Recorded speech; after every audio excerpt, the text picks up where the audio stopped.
And we are back to the main story. So, the last thing that happened in the main story is that the group escaped Yuri's confinement, I suppose. And they all got split up, and they're all somewhere out in the open. The magic users do not have any leave permissions. They don't have their phones with them. No wallets, no anything. And they're all clearly, they know that they're not in the city where they live, I mean.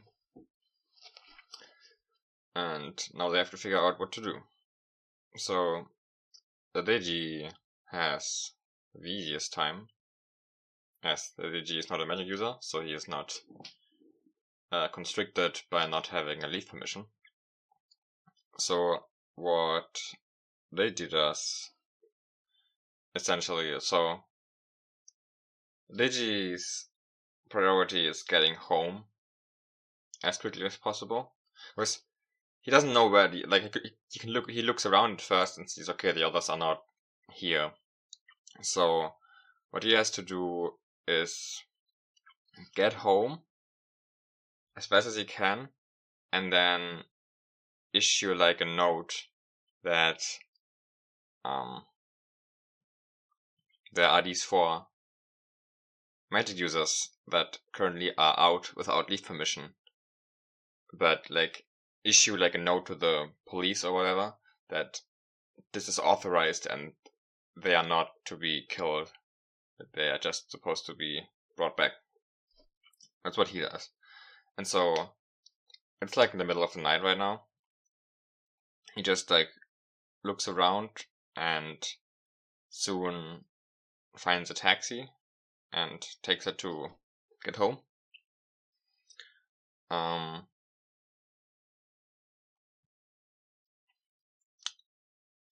And he doesn't have money to pay it, and he has no license and stuff. Oh, no, like identification. But when the taxi driver like arrives where he's at and asks for the money, the Deji just tells him his name and tells the guy to contact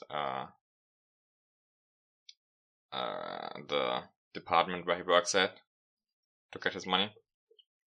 And the driver's not exactly happy about that, but the Deji just jumps out of the car and runs home. Meanwhile, so this takes a while because this taxi ride is maybe like, say, an hour and a half, I would guess. And then like a little bit more to find the taxi and does like orient himself and stuff.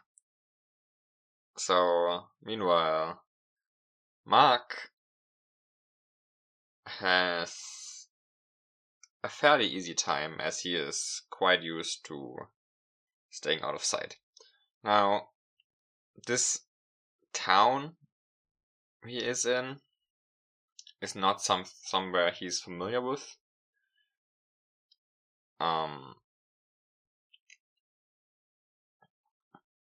And he also doesn't have a great way of orienting himself because he doesn't. So Mark has a pretty good sense of orientation, so he knows like where he is relative to the place they were held captive at. But he doesn't know where that place was, and in particular he doesn't know where that place was relative to the town they were living in. So while the place they came out of the ground basically, and they were all in places that are like sort of out of view, and he manages to like, kind of duck into like a sort of like a slums area, and it takes him a bit but especially with how charismatic he is, he does safely acquire the information of where he is and which direction to go, and so Mark sets out to go into that direction. Luna actually was lucky enough to appear in the town where she used to work as a bodyguard. Used to work in.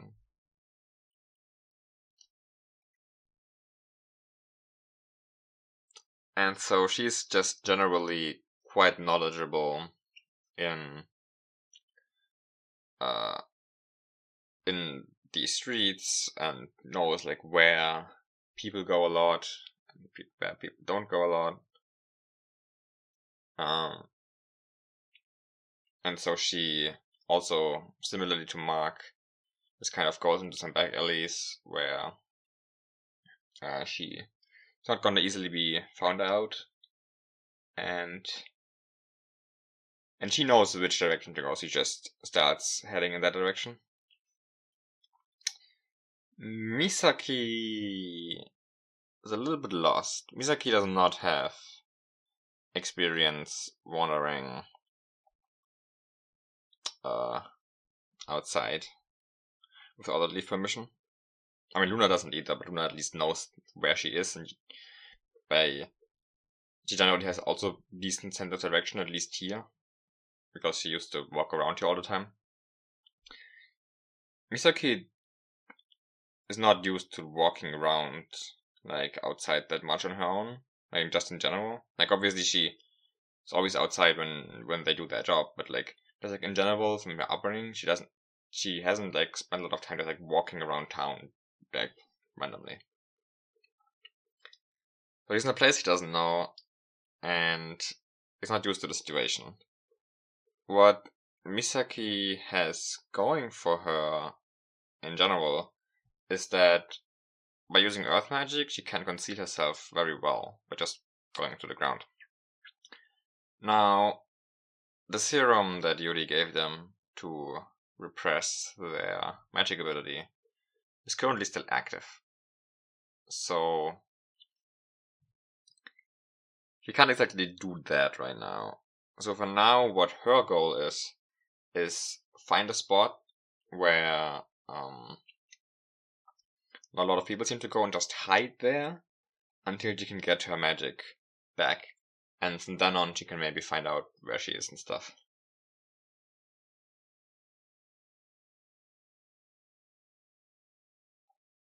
Mew also does not have that much experience walking around outside alone. Like, she's been like sent to buy groceries or whatever, like on like random errands. But she doesn't have experience like staying out of notice in a way.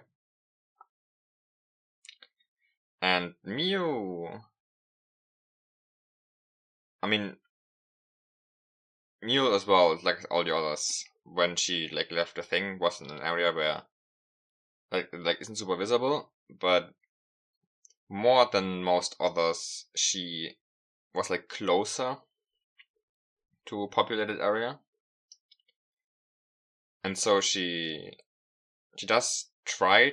So she does try to find a way into like a less populated area, but she seems to have she's having some trouble managing that, and so she kind of like goes into like an alleyway that seems like good, but then the alleyway just leads to a different populated area, and she doesn't really seem to be able to find a good way to stay out of sight. And it's night, but you know, there's like the occasional person walking around, and they don't confront her or anything. They just like gonna look at her and then immediately look away and like quicken their pace and go where they're going.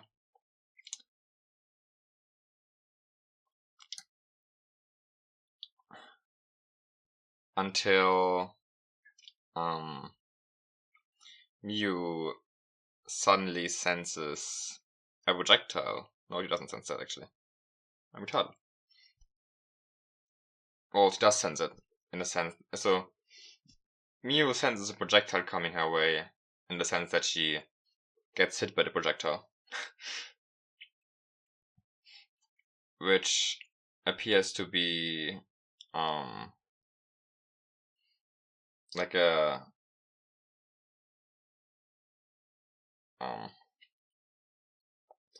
like a small needle thing, which, seems to have, which she knows is used as like a projectile to induce the anti-magic serum.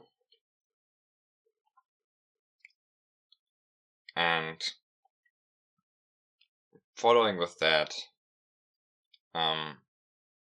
she, like, currently she doesn't have the ability to use magic anyway, because the magic serum from Yuri is still active. But of course the magic serum, the anti-magic serum, does not stop the crest from being visible, so people know that she is a magic user. So she gets hit by this projectile, because she couldn't send it, because she didn't have her magic. And two police officers, one woman, maybe early 30s, late 20s, and one man, maybe like late 30s, early 40s, come out and tell her not to resist.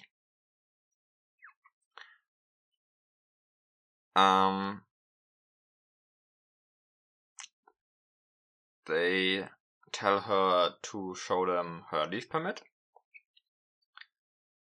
And, well, Miyu obviously doesn't have one.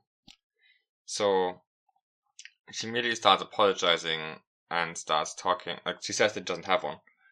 And she starts talking about how she was separated from her master. And they're just looking to find him and stuff. And so now she's outside as a magic user, and she doesn't have her leave permit with her. As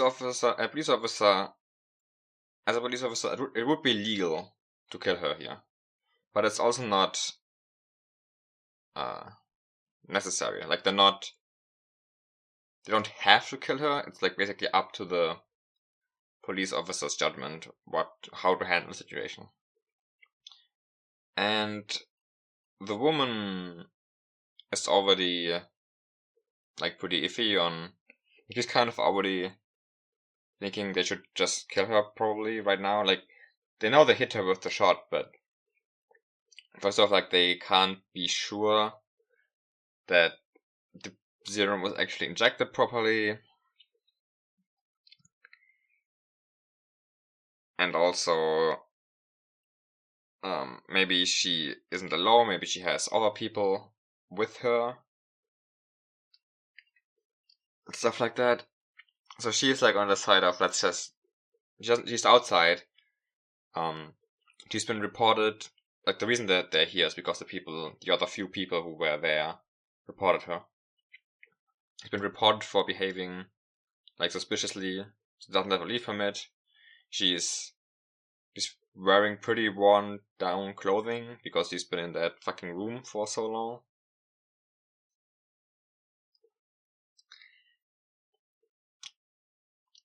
So she's just like, okay, it's probably should just kill her. But the guy's like, okay, well, let's hold on. The guy does seem to think that the anti-magic serum was successful, or at least he doesn't appear to consider her a threat right now,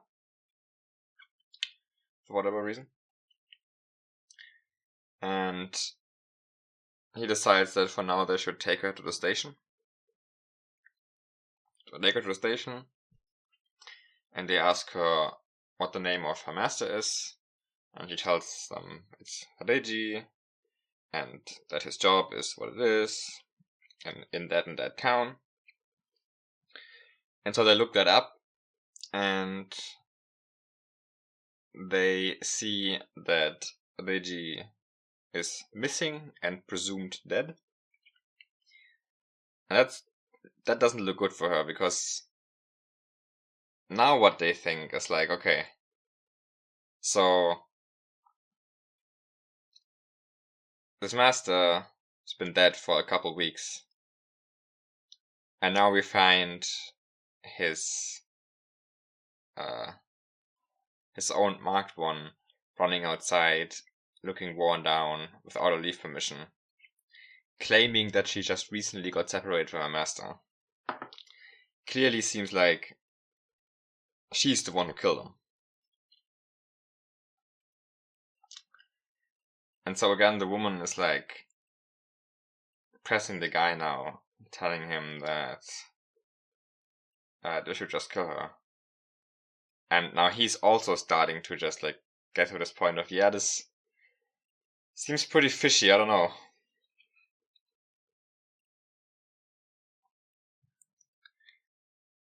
And she talks about, like, Miu, talks about how they've both been kidnapped and they just got separated recently.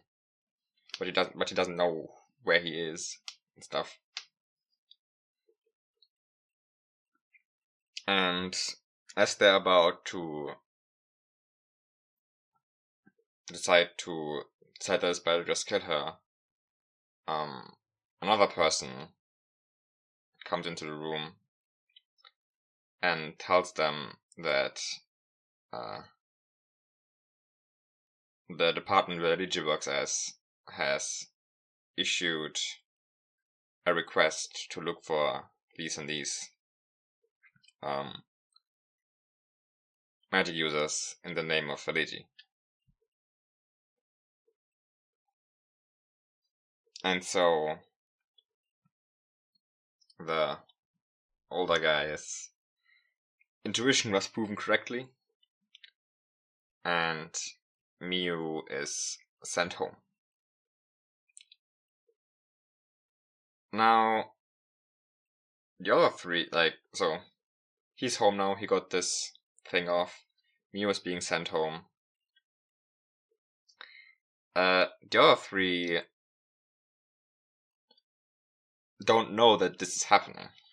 As far as they know, they're still captives. And they should think that, because, well, not captives, they're fugitives, basically. That they're viewed as that, anyway. And they should think that, because they could just be unlucky enough to get found by someone and immediately killed. They don't know that whoever finds them is as patient as those two police officers who went to take her name and her story and all that. And while of course the thing, the request to not harm these came with a description of how they look like, we can't, descriptions are only so detailed to where just because someone matches the description doesn't mean that a police officer is necessarily gonna risk their own life to approach them. These people are fucking dangerous. So a police officer might just kill them before they have a chance to fight back, basically. However,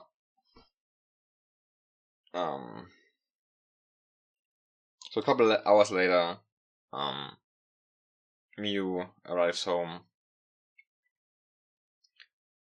They embrace each other. Miu's crying. Luigi's comforting her, and they're talking about how they have to get to the others. And so they like put up a map and see like, okay, so both Reggie and Mio were like approximately this far from town and like different towns, so like where are the others likely to be? And still in the middle of the night they set out to search for them.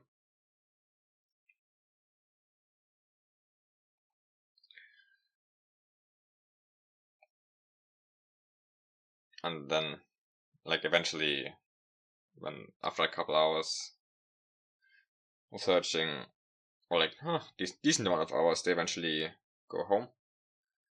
In the meanwhile, Mark is just kinda calmly walking home, basically. And so is Luna. And they actually manage to arrive back home by the time that Miu and Reiji come home. Now, Misaki has found a like there's like a back alley, or like a like three, like it's like point where like it's like a cluster of back alleys, like 3 back alleys wide and like 2 deep, I guess, something like that. And in one of those back alleys there's like a little alcove, and then in that alcove, maybe like 1.5 meters up, there's like an indent in the wall, like another alcove inside the alcove. Where you can, it's like sort of small, but it's big enough to fit a person. And she decides to hide there for now, because she's like, she would assume that he's really unlikely to be found in a back alley, in an alcove, in another alcove. It's also a bit far up. He's just hiding in there and waiting until her magic comes back. But then, so like about 12 hours pass, something like that. They still haven't found her. She still doesn't know where she is, but her magic comes back. So now, Misaki can basically go underground and certainly be hidden, but she still doesn't know where she is. And the other people are just going around like nearby towns looking for her. And so, as far as like battlefield communications go, sometimes like out of control magic users still have the ability to pick up and react to language. So like while an out of control magic user isn't sane, if you tell him I'm gonna punch you in the face right now, then he's probably gonna make you not punch him in the face. Basically, something like that. And so to basically avoid giving away information while they're on the battlefield, they have certain signs.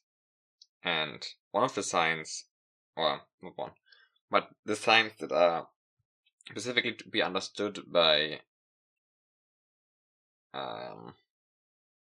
Misaki are basically just like stepping on the ground in like a specific pattern so that the earth reverberates it and she can pick that up. And so basically they're going through all sorts of towns, and like making these signs so that hopefully Misaki can hear them and know that it's them.